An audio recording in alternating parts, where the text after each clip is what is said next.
자, 그러면은 우리는요. 그리고 중국은 이런 또 질문이 나오잖아요. 다음 기사 보겠습니다. 이런 상황에서 중국 요청에 따라서 문재인 대통령 시진핑 중국 주석과 전화 통화를 했습니다. 어제. 시 주석은요. 조속히 한국 방문 기대. 한중 관계 새 단계로 내딛기를 바랍니다. 뭐 이런 내용을 전달했다고 합니다. 그런데요. 지금요.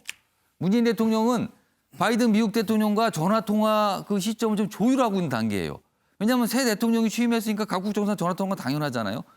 그런데 요 미묘한 시점이잖아요. 근데 시진핑 중국 주석이 먼저 전화합시다 하고 전화 통화를 한 거예요. 그럼 전화 순서가 이게 어떻게 되는 겁니까, 그러면? 그래서 바이든과 통화 조율 중 요청 주목된다 이렇게 나온 겁니다. 다음 기사 하나 더 보겠습니다. 시진핑 문 대통령과 통화. 그래서 뭐 방한 얘기했다는 내용은 똑같고요. 그런데 여기입니다. 여기요. 요 밑에 부분 제목으로 가겠습니다. 문 대통령 바이든과 통화가 예정됐는데 시진핑과 먼저 전화를 했다. 그러면서 한중 협력을 강조한 거다. 이게 도대체 무슨 의미냐라는 거죠, 지금. 요 얘기 좀 해보겠습니다. 김영인 교수. 네. 이거 의미가 있습니까? 아니면 너무 민감하게 보는 겁니까? 민감한 외교적 현안이고 사안이고 또 중국의 이와 같은 행동에 대해서 정치적으로 해석할 여지가 충분히 있다고 생각을 합니다. 여기에 대해서 이 시진핑 주석이 문재인 대통령과 통화하기 전날 했던 얘기들을 살펴보면 굉장히 의미심장한 얘기들이 하나 존재하고 있는데 자기들끼리 편먹지 말라라고 얘기를 했던 게 바로 미국과 동맹국들을 향해서 했던 얘기들이기도 먹지 합니다. 말라. 우리가 트럼프 행정부를 생각해 보면 자국 중심주의적인 생각으로 미국과 중국 간의 갈등이 극대화돼 있던 상황이었는데요. 가만히 생각해 보면 트럼프 대통령이 과거에 있었던 미국 정부의 기조와는 다르게 동맹국들 간의 관계가 상당히 악화됐던 측면들이 있습니다.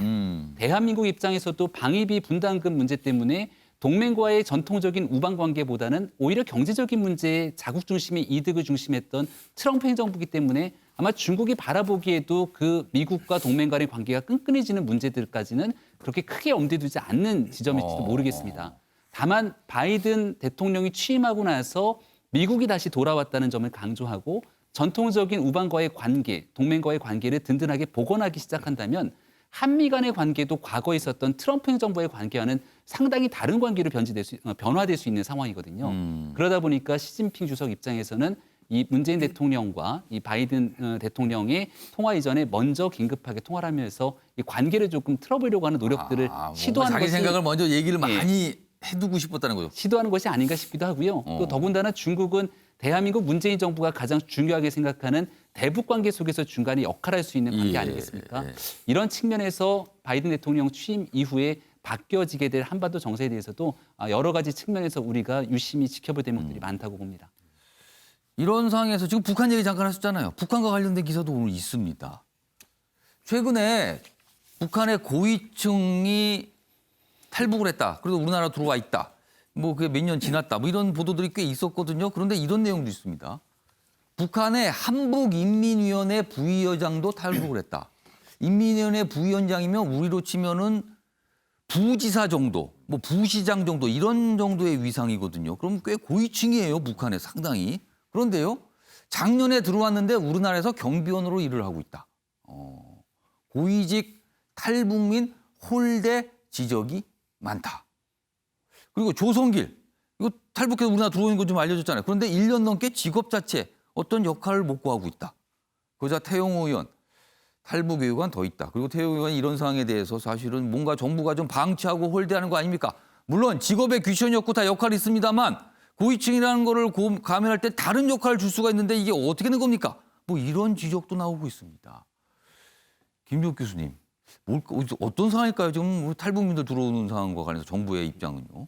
일단 말씀하신 것처럼 탈북자들 같은 경우 과거에는 이제 그 고위직을 중시하는 문화들이 많이 있었죠. 근데 이제 그 이후에는 이제 뭐 일반인들이 많이 이제 탈북을 하는 상황이 벌어졌었기 때문에 그 부분과 관련해서는 정부 입장은 그런 것 같습니다. 일관되게 어떤 특정한 사람들에 대해서 특정한 목적으로 활용하지 않겠다는 입장을 분명히 가지고 있는 것 같아요. 그리고 또 북한의 최근 상황을 보게 되면 하지만 이제 그 지금 최근 북한 상황을 보게 되면 그 김정은 위원장 얘기한 게 있습니다. 5년 동안 과정을 얘기했는데 일찍이 있어본 적 없는 최악 중에 최악의 계속된 난국이 있었다고 얘기를 했었고 그런 이유 때문에 거의 모든 부분에서 엄청나게 미달했다고 얘기를 하고 있어요. 그렇다면 이 정도 상황이라면 북한 사회의 관료 체제 전체가 흔들릴 수 있는 상황이 벌어지게 되기 때문에 흔들리고 있다. 고위층의 탈북이라고 하는 측면들은 좀 과거와 다른 양상으로 벌어질 수도 있다는 측면에서 우리 정부도 이런 상황들을 고려해서 뭐 그 사람들을 특이하게 우리가 존중할 필요는 없습니다만 소위 그런 비공개적인 네트워크들을 활용할 수 있는 방법을 찾아야 된다. 하지만 과거와 다르게요. 지금 그런 정보 자산보다는 더 중요한 게 뭐냐면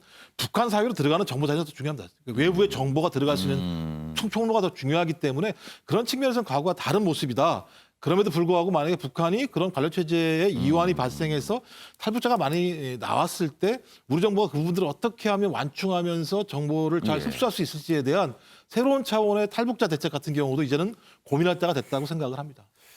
이 모습이 혹시요, 우리가 지금 북한하고 계속 관계 개선을 추구하잖아요. 그럼 북한을 좀 의식해서 조금 정부가 좀 소극적인 거 아닐까 이런 지적도 있거든요. 그런 지적은 좀 어떻게 보세요? 일단 당연히 남북 관계를 고려하지 않을 수는 없는 거죠. 왜냐하면 남북 관계가 파탄났을 때 어떤 일이 벌어지겠습니까? 우리나라 국민들이 거기에 상당히 많은 위기감을 느낄 뿐만 아니라 예. 북한 같은 경우도 마찬가지지만 그런 상황이 벌어지게 되면 엄청난 위기 상황들이 조장되기 때문에 상당한 인권적 탄압들을 받는 사람들이 되게 많이 있어요. 저는 그래서 소위 이런 것 때문에 예를 들면 탈북자들을 홀대할 이유는 없겠습니다만 탈북자들을 잘 수용하기 위해서 남북 관계가 훼손할 수는 없다. 저는 그렇기 때문에 남북 관계 같은 경우는 그런 균형과 조화를 잘 다룰 수 있는 방법들로 가야 되는 것 같고요.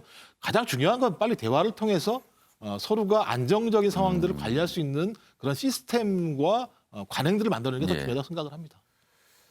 다음은 마지막 기사가 되겠습니다. 보겠습니다. 공익신고, 기밀 유출, 물음표도 찍혀 있죠. 김학의 불법 출금 제보자 고발 검토 논란이다. 법무부에서 이제 이런 입장을 밝히자 제보자는 권익위에 보호 신청을 했어요. 법조계에서는 형사처벌 힘들다. 그러니까 이게 공익신고 그 내용 그리고 공익신고자라고 봐야 되냐 아니면 기밀 유출도 문제 삼는 목소리가 있잖아요. 그래서 이게 큰 논란입니다, 지금. 조대인 변호사. 근데 기밀 유출로 이게 처벌이 되나 이거 어떻게 흘러가는 겁니까, 지금? 일단 기밀 유출을 문제를 삼고 있지만 예. 공익신고자에 해당되면 보호가 되어야 되기 때문에 법으로 그건 지켜주는 네, 거잖아요. 지켜줘야 되기 때문에 실질적으로 그 조치가 이루어지더라도 보호될 확률이 높습니다. 그래서 그 경우상 기밀 누설죄로 뭐 처벌되기는 어려운 상황이라고 저희는 보여집니다. 근데 왜 이런 얘기가 처음에 나온 거예요? 왜 고발 뭐 이런 얘기가 그러면? 일단은 주호영 원내대표가 이런 언급을 했었는데 예. 그런 언급을 하지 않았습니까? 근데 좀 일단은 약간 고발 얘기 나오니까 어처구니가 없다 뭐 이런 반응이었어요. 네, 어처구니 없다는 발언을 했었는데 실질적으로 아까 말씀드린 대로 형사처벌은 힘든 그 상황입니다. 그러니까 뭐 이게 논란이지만 사실은 좀 이렇게 좀 방향을 잡겠네요, 그럼요. 자, 아침의 매일경제 오늘 준비한 내용은 여기서 마치겠습니다. 시청해주신 여러분 고맙습니다.